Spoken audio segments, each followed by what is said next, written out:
La Asamblea Legislativa aprobó una reforma del sistema de pensiones en diciembre de 2022. El entonces ministro de Hacienda, Alejandro Zelaya, dijo que era una reforma integral y la describió así.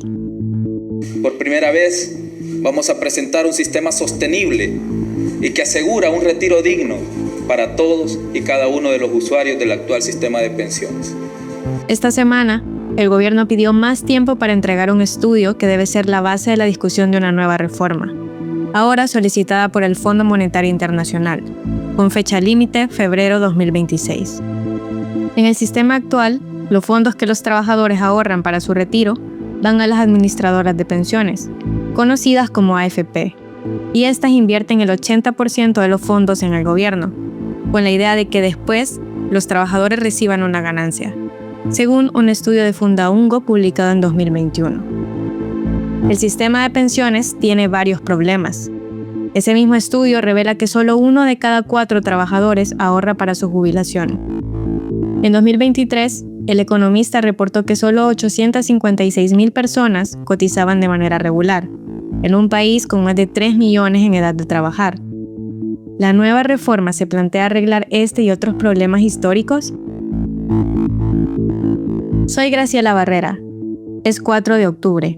Hoy, en el resumen, otra reforma de pensiones.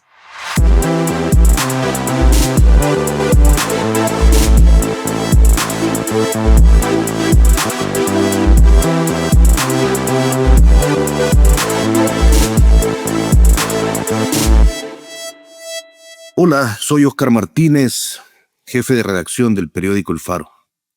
Hacer periodismo en Centroamérica es cada vez más difícil. Trabajamos bajo acosos, amenazas y detenciones arbitrarias provenientes de regímenes que necesitan ocultar su corrupción, sus abusos de poder y sus pactos mafiosos. Informarte con El Faro es gratis. Hacer El Faro no. Demanda muchos recursos. Si nuestro trabajo te parece importante, ayúdanos a seguirlo haciendo. Unite como suscriptor en nuestro programa de excavación ciudadana.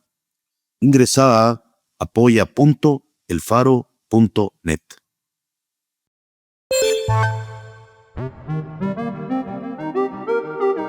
Un acuerdo del gobierno con el Fondo Monetario Internacional, anunciado en diciembre del año pasado, ha condicionado toda la política económica en 2025.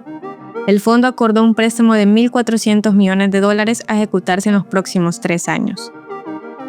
Al poner el dinero, el FMI también puso sus condiciones al gobierno salvadoreño: ordenar sus cuentas, recortar gastos, aumentar la transparencia, eliminar Bitcoin como moneda de curso legal y una nueva reforma de pensiones, pese a que se hizo una hace apenas 3 años, con la celebración del presidente Bukele en redes sociales sobre cómo estaba cumpliendo una promesa a los salvadoreños.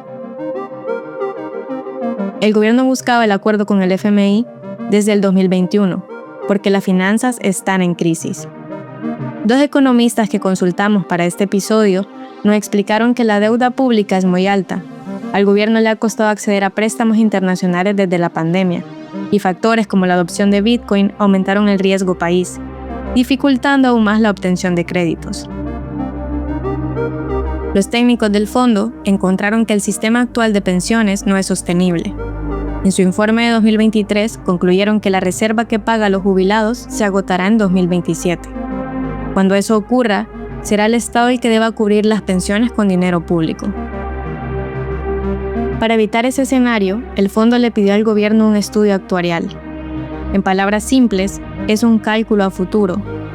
¿Cuántas personas van a cotizar en los próximos 50 años y cuántas van a jubilarse? ¿Cuánto dinero entra y cuánto saldrá? Es poner en números si el sistema se sostiene o no. Esta explicación técnica nos la dio un economista, que pidió anonimato por el miedo generalizado a repercusiones. Recuerden que el 60% de los salvadoreños temen opinar sobre temas políticos, según una encuesta de la UCA de junio. El gobierno ha incumplido el plazo para entregar ese estudio actuarial en 2 ocasiones. El economista Carlos Acevedo dijo esto a la prensa. Yo creo que ya el hecho de que no se entregó a finales de julio, como estaba originalmente programado en el acuerdo con el Fondo Monetario, no es una buena señal. Este ocultamiento es recurrente. En 2022, el gobierno tampoco mostró el estudio para justificar la reforma de entonces. Las debilidades del sistema son muchas. La pensión mínima es de $304 al mes. La máxima ronda los $3,000, pero es un techo al que muy pocos llegan. En promedio, un pensionado recibe un tercio de lo que ganaba cuando trabajaba. La reforma de 2022 decretó un aumento del 30% a las pensiones, pero según el FMI, ese aumento hace que los fondos se agoten más rápido y genera mayores obligaciones al gobierno en el mediano plazo. Especialistas como Patricio Pineda, de la Mesa por una Pensión Digna, creen que la nueva reforma no responde al interés de los trabajadores, sino del gobierno. Esto dijo Pineda a la YSUCA el 15 de septiembre. Si las personas creen que la reforma del 2026 exigida por el Fondo Monetario Internacional va a ser para mejores pensiones, está equivocada. No, las pensiones no se van a aumentar, porque sencillamente no hay recursos. ¿Y quién se los ha tomado? Ya sabemos, ¿verdad? Lo que va a pasar es, y lo que sí va a aumentar es la edad de retiro, el tiempo de servicio y la cotización. Eso sí es lo que va a aumentar. Hoy, un hombre puede jubilarse a los 60 años y una mujer a los 55, siempre que haya cotizado al menos 25 años. Cada mes se descuenta un 16% del salario. Poco más del 7% lo pone el trabajador y el resto el empleador. Aumentar la edad de retiro, el tiempo de cotización y la cantidad que se cotiza son 3 parámetros impopulares. Porque lo que va buscando la reforma son 2 cosas. 1, que el Estado no caiga en una catástrofe social a través de dejar de pagar pensiones. Y 2, que el Fondo Monetario Internacional tenga garantías de pago del préstamo que le está otorgando. Las pensiones siguen presionando las finanzas públicas. Cuando Bukele asumió la presidencia en 2019, la deuda con los cotizantes era de poco más de $5,000 millones.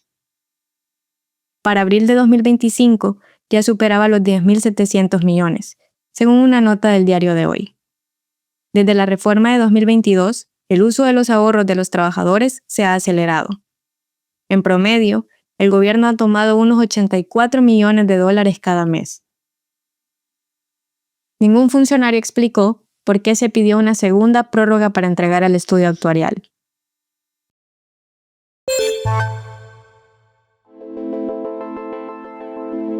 En otras noticias, el gobierno presentó a la Asamblea Legislativa su proyecto de presupuesto general para 2026. El ministro de Hacienda, Gerson Posada, dijo que hay un aumento del 6.9% para educación. En realidad tiene una disminución del 1%. Unos $15 millones menos. El ramo de obras públicas tiene una reducción de $108.2 millones. El presupuesto es la forma de ver las prioridades del país.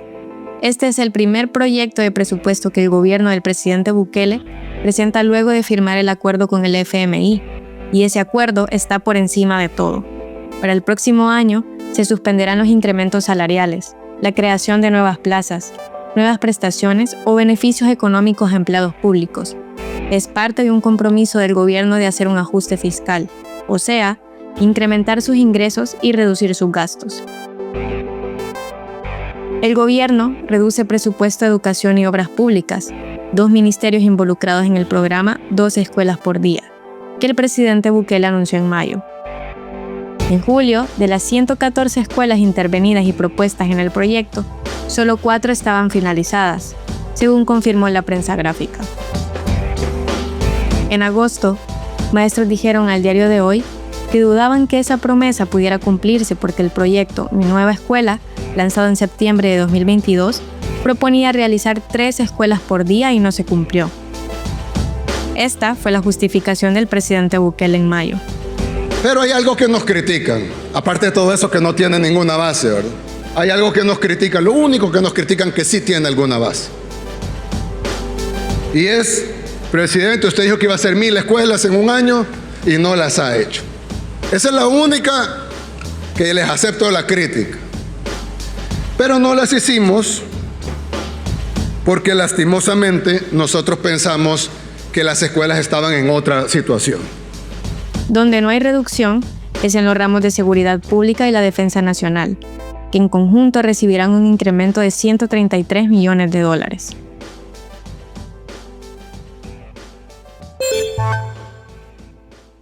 quizás en los 24 años de estar, ¿verdad?, en el sector, en la vida empresarial, en el sector transporte, si habré ido algunas 8 veces en esos 24 años a la Asamblea Legislativa es bastante.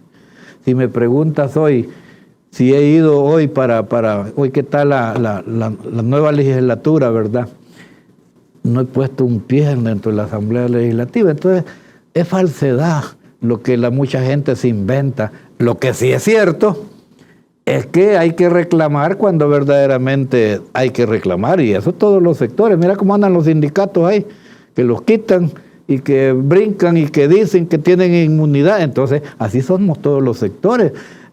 Decía, y vuelvo a mi vida de los ancestros que decía, no podés sobrevivir si te tapan la boca y la nariz.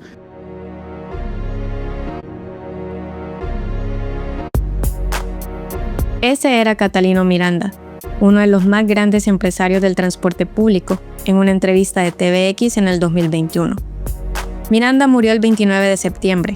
Ese mismo día, a las 8 de la mañana, tenía una audiencia preliminar. La policía capturó a Miranda el 12 de marzo de 2022, supuestamente por incrementar ilegalmente el pasaje en las rutas 42 y 152 de su empresa a costes de RL, y por obstaculizar calles y avenidas cerca del punto de microbuses en la Avenida Independencia. Catalino Miranda fue empresario de buses desde finales de los 70. En 1992 participó en la creación de la Federación de Empresarios del Transporte, que llegó a aglomerar hasta el 40% de la flota nacional de buses y microbuses. En 2016, en El Faro publicamos un reportaje llamado «Catalino no paga las pandillas».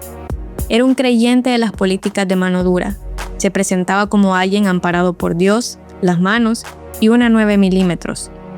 Miranda pensaba que el problema de las pandillas debía resolverse a balazos y a propia mano.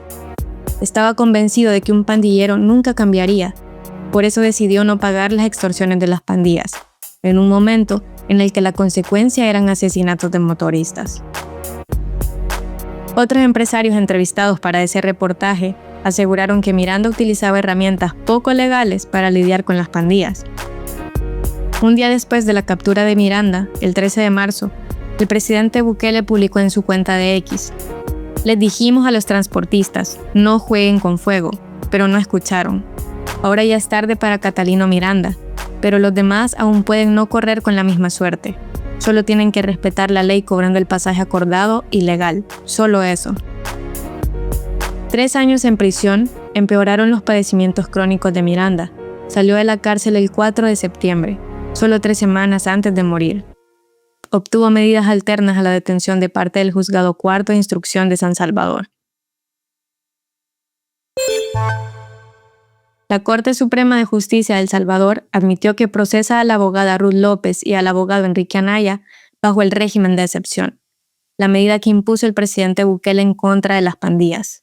Así lo revelan 2 medidas cautelares emitidas el 22 de septiembre por la Comisión Interamericana de Derechos Humanos, según un reporte del país.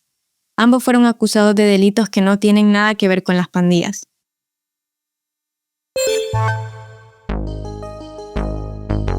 Esta semana, la Asamblea Legislativa prorrogó el régimen de excepción por vez número 43. En nuestra revista mensual de octubre, la portada está dedicada a las víctimas de las cárceles de Bukele. Esta edición compila 27 testimonios de sobrevivientes del régimen de excepción, obreros, campesinos, maestras y motoristas que fueron declarados inocentes y que al salir contaron golpizas, asfixias y asesinatos, historias que el gobierno de Bukele quisiera enterrar. También están disponibles en el podcast El Faro Audio un nuevo episodio de Malas Compañías, con Carlos Dada, y la columna mensual de Carlos Martínez, titulada Cuervo Ingenuo.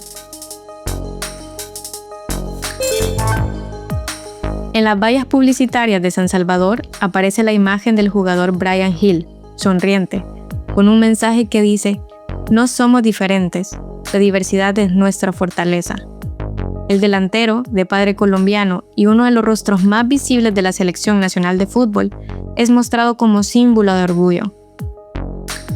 No es un homenaje deportivo ni una campaña publicitaria, es parte de un castigo de la FIFA por racismo. El 8 de septiembre, en el Estadio Cuscatlán, Durante el partido contra Surinam, se escucharon insultos racistas. Why your fans are shouting to my players negro? Yeah? Why do they do that? That's what you have to ask me. Thank you. Deberías preguntarte por qué tus aficionados le gritaban a mis jugadores negros. Esas palabras del entrenador Stanley Menzo anticiparon lo que después confirmó la FIFA. Una multa de unos $62,000 y el cierre de un 15% del estadio para el próximo partido contra Panamá. La sanción también obliga a implementar un plan contra la discriminación. Hablamos con Ana Yensi Lemus, directora de la Fundación Afrodescendientes Organizados Salvadoreños, y nos dijo: el racismo aquí no siempre se expresa de manera abierta y violenta, como en otros países, pero sí está muy arraigado en la invisibilización y en la negación. Aquí no hay negros, somos mestizos todos. Y agregó: lo que pasa en un estadio no es un caso aislado, es un espejo de cómo pensamos y cómo tratamos a quienes se ven diferentes. Lo que sucedió en El Salvador con la afición es un claro ejemplo de que somos un país racista. El último censo reconoció a 7.441 personas afrodescendientes en un país de más de 6 millones de habitantes.